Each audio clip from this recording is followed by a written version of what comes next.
FSN Radio. It's all about what's next. Go to financialsurvivalnetwork.com and sign up for your free weekly newsletter. You'll also get 3 free reports. The Financial Survival Network. It's all about what's next. Welcome. You are listening to the Financial Survival Network. I'm Kerry Lutz, and today is April 12th, 2017. It's Wednesday, hump day, and you probably look around, you're noticing changes happen, particularly this retail apocalypse. I mean, Sears Roebuck, once the most prolific, successful retailer on the planet. I mean, people used to sit around their mailbox waiting for the Sears catalog to come. It's on the edge of insolvency, and on and on and on. Every day, new retailers going out of business. And it's not enough to just say that the internet is doing this. No, there's a generational shift that is taking place that many of you probably haven't noticed. And the millennials, who are going to make up the bulk of the population in this country one day in the not too distant future, God help us all, they are largely responsible for this. And our good friend Charles Hugh Smith has hit the nail on the head as usual. And Charles, hey, great to have you back. Been too long, and congrats on your new book, The Inequality and the Collapse of Privilege. So welcome back, Charles. Thank you, Kerry. And it's my pleasure to join you yet again and to talk about the millennial generation. Now, I should say I'm a baby boomer in my early 60s, but, you know, a lot of my friends are younger and they have millennial kids. And so I feel like most of us know millennials, and we can observe the generation at work and at play directly. And so it's something that we may know individuals, but we can kind of extrapolate that behavior into, you know, multiply it by 78 million, and then we get a sense of the financial and economic changes that are occurring as the millennials grow older. And, you know, one of them is, of course, student loan debt, right? Millennials were all told, you know, you got to get a college degree. And so what if it costs $40,000 or $50,000 a year? You got to do it. And so many of them have burdensome student loans, and the education they received really wasn't that useful. Yeah. And so they, as a course, they're not interested in acquiring even more debt. You know, they're already indebted. So there is some evidence that they're tending to be savers. You know, they save more, and they're not interested in a debt based consumption. So that's one change. Exactly. I think you hit the nail. I mean, they're not conspicuous consumers like our generation was. They seem to be, I don't know if it's a lower aspiration level or just the realization maybe hit them that doesn't matter how much stuff you have. If you're miserable inside, none of it's going to matter. Is that what it is? Yeah, that's part of it, I think, and that they're more attuned. There was just an article in the Atlantic magazine online that was talking about the retail apocalypse, and of course they mentioned the online sales, and like half of U.S. households are Amazon Prime members, so you get free delivery. But the millennials are also, the Atlantic was claiming with some evidence, I think, that the millennials are more interested in an experience. You know, in other words, they'd rather meet friends downtown at a brew pub than go out and buy a bunch more clothing. And so they showed a chart where retail sales are, you know, slowing, but restaurant consumption, you know, retail, going out to eat is still strong. So, and I think we can see this in the this movement, which a lot of us see in a variety of cities and towns, not just the really big cities, where the millennials are preferring urban experience. They prefer to live downtown where they don't have to own a car and have a car payment, and they have easier access to their friends. Mm-hmm. And you before we started recording, you mentioned that you'd seen this in places that have been sort of depressed for decades, like Buffalo. Yeah, in Buffalo, it's big. It's happening. There's a lot of colleges in Buffalo, Charles. The University of Buffalo, Buffalo State, and a bunch of other ones. And basically everyone couldn't wait to move the heck out of the place. That's all they wanted in life, was to get out of Buffalo. And now it's all changed. They're moving downtown. Buffalo's got fairly decent transportation. They have a streetcar. They might have shut that down, I'm not sure.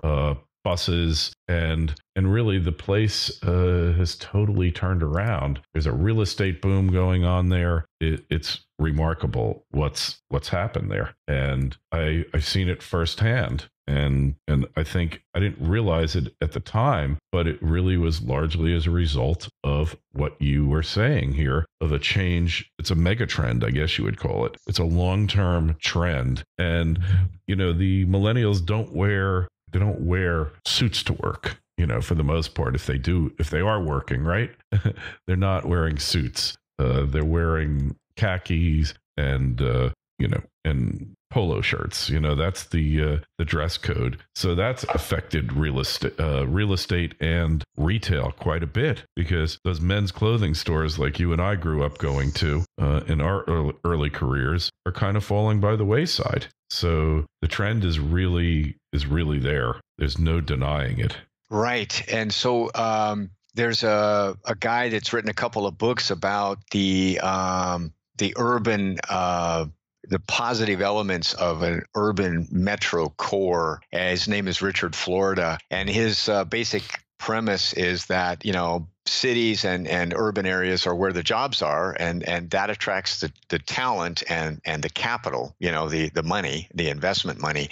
And so this is, of course, a magnet for young people who are starting their careers. And so I think Richard Florida was mostly talking about major urban cores, kind of like New York City, Miami, LA, Phoenix, these kinds of places. But I'm seeing this, what you're describing in Buffalo, I'm seeing it in smaller towns like Columbus, Ohio, which of course is also a college town, Bend, Oregon. There's these places are becoming really fun, even for non-millennials, to visit and to hang out. And so I think we're seeing this re-urbanization of even small towns. If, as you pointed out about Buffalo, if they have decent transportation, or maybe they're on a river, or they're sited well, and they have some potential job basis, but even if the job market's poor, the movement we're describing is creating jobs, because somebody opens a brew pub, then they hire a couple of friends, and then somebody else opens a cafe next door if they succeed, and it builds on itself. And so the big impact here is, what is this going to do to suburbia?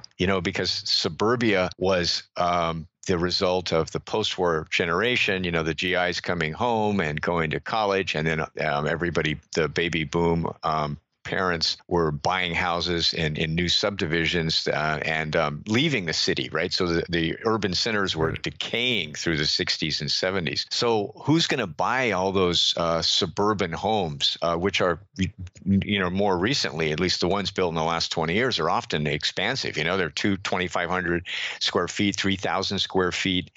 And who's going to buy all the stuff that used to go in those homes? The tons of furniture, the backyard furniture, the pool equipment, all of that stuff is probably going to recede. And I'm not sure that the suburban home values can be maintained where they are now if there's no buyers.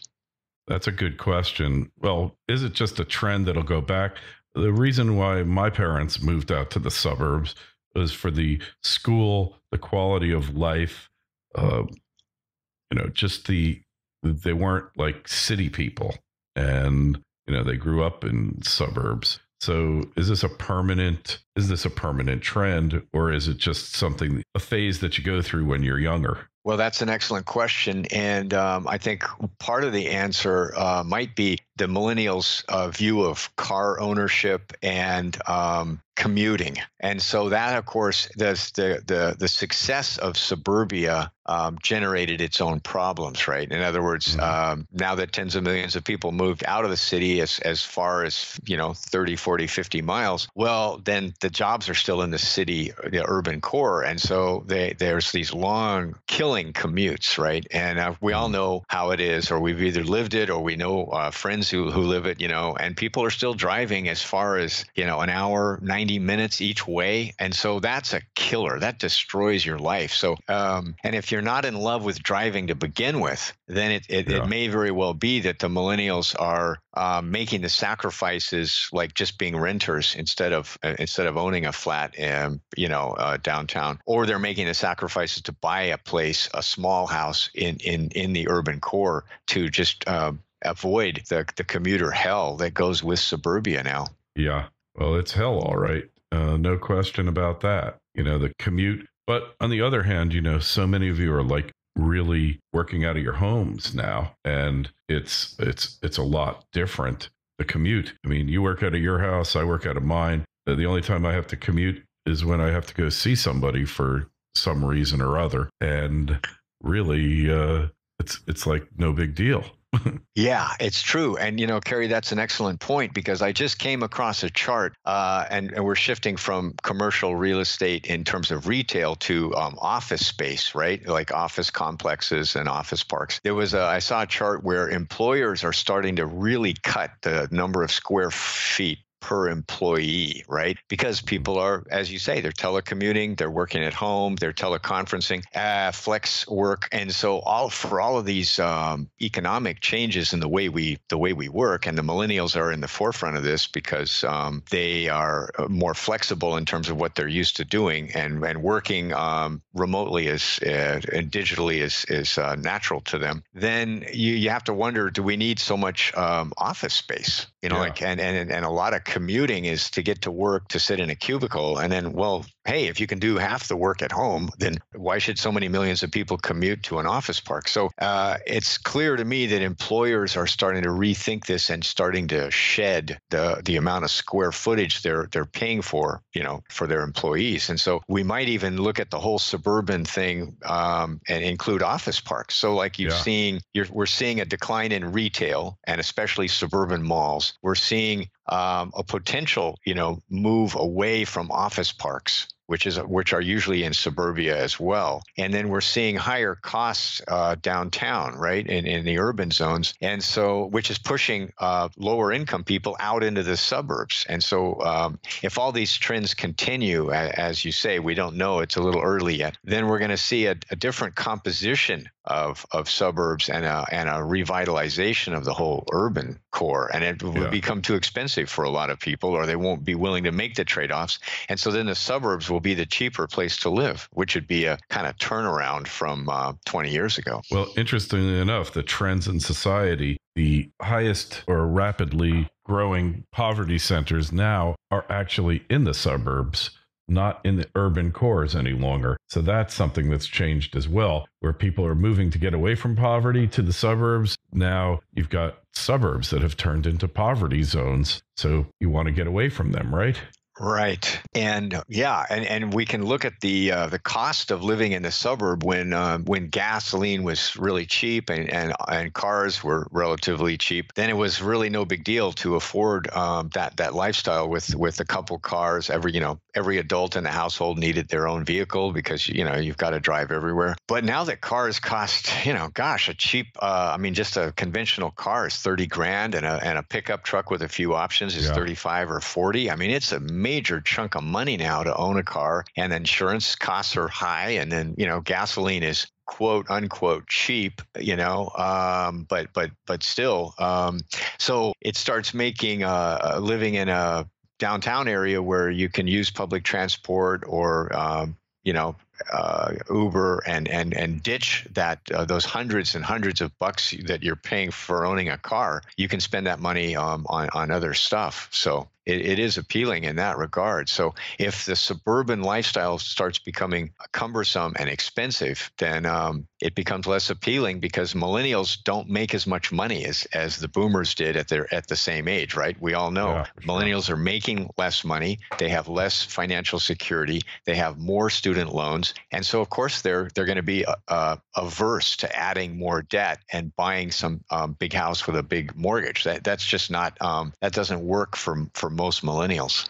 Nope, not at all. And that's there's so much different than our generation here, Charles. It's remarkable. They don't see the future as being bright and having all of these potential great things. They're just really kind of just trying to make it, right? Yeah, that's right. And so you know, what do? You ditch the buying the big sofa on time. You ditch the car and the car payment. You downsize, and it over time, I think we're going to look at something that other people call degrowth. This is what they call it in Europe, right? Yeah. Because Europe and Japan have the same situation, that the millennials are often, working in precarious employment for lower pay. And so this degrowth means less growth, less debt-based consumption, and less building of large suburban homes, and all those engines of growth that basically drove American GDP higher for like 40 years. Those are reversing. And so we're going to have to find either other sources of growth, or we're not going to have growth. We're just going to have stagnation. Right. And we'll have to adjust to that. Yes, we will. I'm not quite sure what the adjustment's going to look like. The country's going to look different here. No question about it. I mean, it's been looking different for quite a while, but it's really going to be different once this transformation takes place. Right. So, and so in terms of investment, obviously, if you can find a town center or a city center that's on the way up, and young people are moving in and creating businesses, that might be the place to buy or to get into before it becomes sky high like Brooklyn or Toronto or the other super hot markets. So no wonder people are moving to places like Buffalo. It's affordable, and exactly. That's the key. You got to find a place you can afford to live. Yeah, affordability becomes key. And then also low tax states and low tax jurisdictions as opposed to high tax jurisdictions. That's why the South has boomed so much, not just the great climate, but because generally the red states, less of them have income taxes, more of them are lower tax states, and you can't downplay the role that taxes play into it. In fact, you could argue that all of it kind of comes down to government and taxation causing this trend. Yeah, you're right. You're right, Kerry. That's a huge influence. Is the government imposing such high costs on the citizens that they can no longer afford to consume? Yeah. And you have to look at places like Illinois and California, where people are paying $15,000 to $20,000 a year in property tax. Oh God.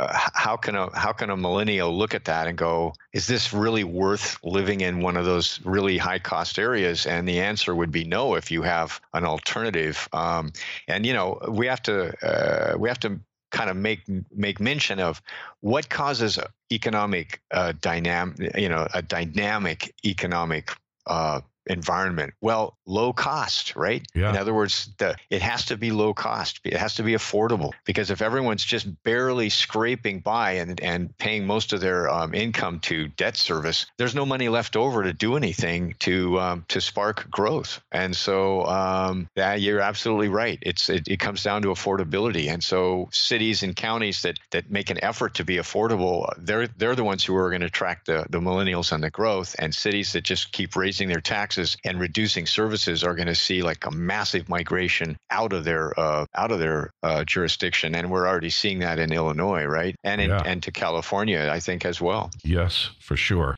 So these trends, there has to be employment opportunities, got to be a growth zone, right? A growth area and a low cost area. And if it's a low tax area, that's even better.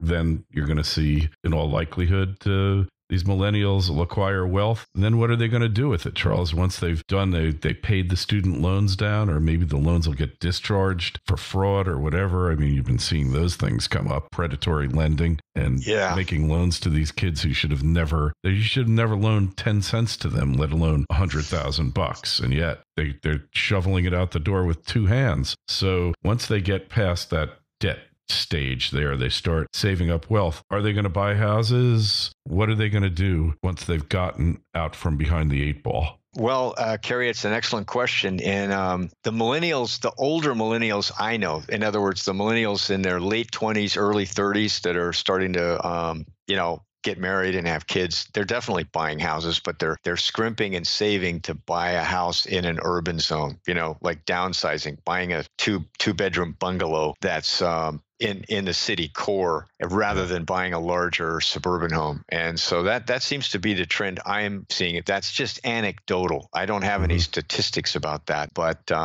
that's something I'm looking at, is that I see people in their 20s, early 30s scrimping and saving, maybe borrowing from their parents or getting some help from the family to buy an expensive small house in an urban area like Portland or Seattle, that's got jobs and is desirable. So that seems to be the trend. Make the sacrifice and get the house inside of an urban zone and avoid suburbia. Yeah, and it makes convenience-wise, there's a lot of positives for it. Well, we're just going to have to wait and see whether the millennials really are, in fact, different, Charles, or whether they're going to come back to the post-World War II values that you and I grew up on. Right. It's and another interesting trend I see that some millennials, and it's a minority, I think, are they're interested in homesteading. They're going out and buying old farms and stuff like this. And this is also global. I see reports of this in Japan and Europe, where young people are sick of making chump change salaries in the city, which it's super expensive. They'll never get ahead. So then they go out to a rural area and they can rent a house for like $300 or $400, or they can buy land for a tenth of the cost of an urban house, and they're going for it. And that's exciting too, because rural America has basically been in decline for decades as everybody went to the city, and so there's a lot of cheap land and cheap housing, and if people are willing to work at it and form a community where they can help each other, there's some growth potential there. Yeah, that's fascinating. Hey, we're going to have to leave it at that. Charles, again, your new book, just haven't had a chance to talk to you about it. Inequality and the Collapse of Privilege. It's got a compelling title, I'll say that. Well, it's what I hope for, the collapse of privilege, because it's in our way. It's not helping us, right, as a society. So yeah, and come visit me at of2minds.com. Okay, and we'll have a link, as always, in the show notes to this interview. You got any questions, comments about this show or any others we do? Send me an email, kl@kerrylutz.com, kl@kerrylutz.com. The Twitter feed is @KerryLutz, and the Facebook page is Financial Survival Network. Who would have thunk? Anyway, Charles, we'll talk to you again real soon. It's great catching up with you. Thank you, Kerry. It's been my pleasure. FSN Radio. It's all about what's next. Go to financialsurvivalnetwork.com and sign up for your free weekly newsletter. You'll also get 3 free reports. The Financial Survival Network. It's all about what's next.